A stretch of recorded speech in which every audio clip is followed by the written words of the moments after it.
ನೋಡಿರಿ ಫ್ರೆಂಡ್ಸ್, ನಮ್ಮ ಹೊಲದಲ್ಲಿ ಮೆಕ್ಕೆಜೋಳ ಕೈ ಬಗಳೈತಿ. ಈಗ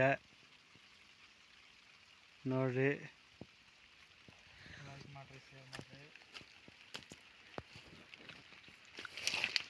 ಇದು ಎರಡೆರಡು ಬಗಳ ಹಾಕೈತಿ. ಇದು ಪಾಕೆಟ್ 9178 ಐತ್ರಿ. ಇದು ಜೋಳ ಬರ್ತೈತ್ರಿ, ಯಾಕಂದ್ರೆ ವಾಸನ ಹಾಕೀನಿ.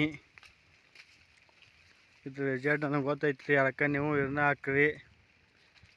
ನೋಡ್ರಿ, ಇದು ಎರಡು ಬಗಳ ಐತಿ, ಇದು ಎರಡು ಬಗಳ ಐತಿ, ಇದು ಎರಡು ಬಗಳ ಐತಿ. ಎಲ್ಲ ಎರಡೆರಡು ಬಗಳ ಅದಾವ್ರಿ. ನೋಡಿ, ಒಟ್ಟು ಚಲೋ ಐತಿ. ನೋಡಿರಿ, ಲೈಕ್ ಮಾಡಿರಿ, ಶೇರ್ ಮಾಡಿರಿ, ಫಾಲೋ ಮಾಡಿರಿ. Thank you. ನಮಸ್ತೆ.